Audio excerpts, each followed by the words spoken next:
Yo, what's good? Big Z here, and today I'm going to show you guys how I made my new single called Free.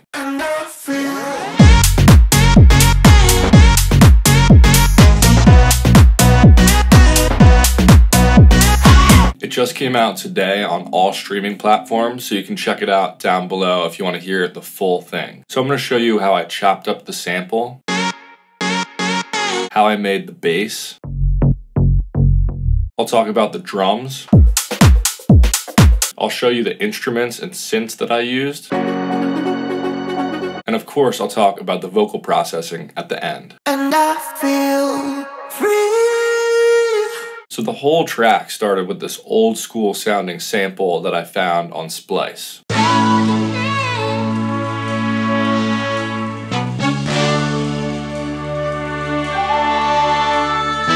So I sped up the tempo of that, and then I lowered the pitch.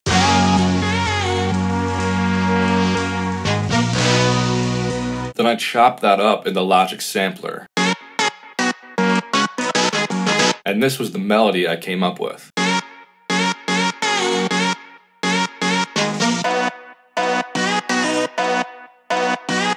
And I'll show you how that sounds without all the processing on it. Then with the processing,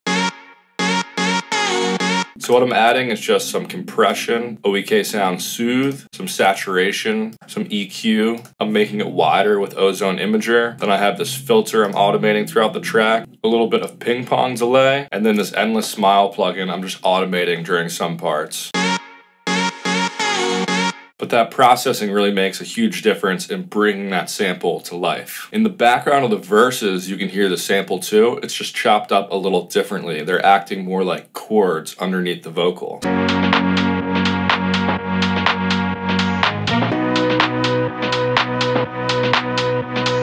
The next thing I did was make a nice bass line to go underneath those vocal chops.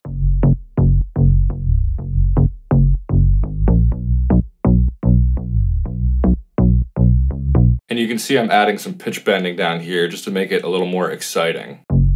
And this bass sound is from Serum. It's actually from one of my own preset packs called Melodic House Essentials, and I didn't really change anything, I think, within the preset. I just added a little bit of external processing, just some saturation and some basic EQ on there.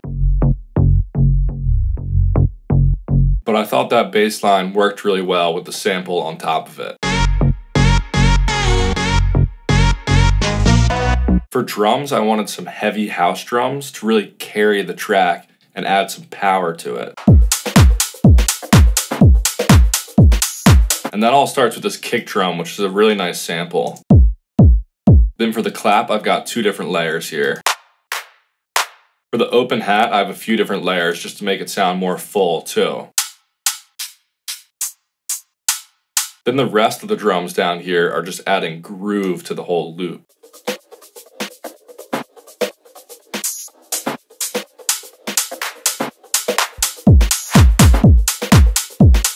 If we zoom out and look at the full track view, you can see the drums are playing almost the entire track. So to keep them from getting boring, I'm adding some automation throughout the track. So at certain points, I'm filtering the drums.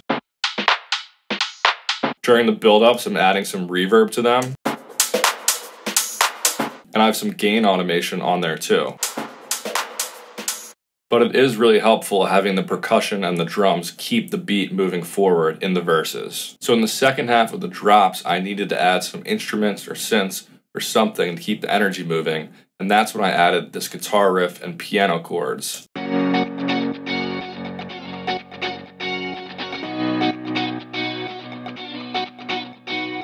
I really like how this guitar riff came out. I made it in a contact instrument called Scarby Funk Guitarist, and you can create your own grooves in here and pick what chords you want to use.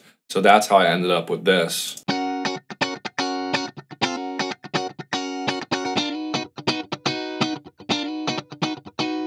And then I just bounced that to audio and added some effects on it. And then I layered it with this other guitar sample.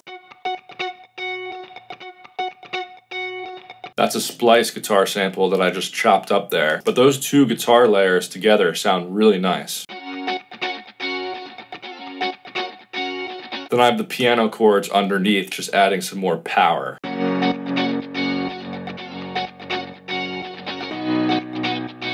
So in the verses, I kind of filter that guitar and piano in. And I add some atmosphere over top of it. So that's just a string drone sound. This other atmosphere layer. And this arpeggio sound. But anyway, all these elements just fill out the track and make it sound nice and full. Then of course we have the vocals to talk about too. And I feel free for the first time. So the reason I think these vocals sound cool is I'm manipulating the formant of the vocals. That's why sometimes it sounds deeper, and then other times it'll sound higher up. I'm not doing it to that extreme, but it still sounds cool when you have this movement in the vocals, because it's really just a splice vocal repeating the same thing, and I didn't want it to get too boring. But without any of the effects, it sounds like this. And I feel free. Then with the effects. And I feel free. So first I'm adding some soothe, because these splice vocals aren't always the best recordings. And I feel. Then I'm adding some saturation, some EQ. This manipulator plugin is what I'm automating the formant in. Then I have a de-esser on there. Then I have a delay, and the delay time is all the way down at 1/64th. And the feedback is all the way down too. And it gives it this really cool like megaphone doubler effect. And I feel free. And then I just have a reverb and a longer delay on there after that. And I feel free for the first time. And I feel free. But anyway, that's the full song. If you look at the project I produced the track in, there's only like 40 something tracks that I used. But sometimes simple is better. But thanks for watching, and go check out the full track down below. Peace. And I feel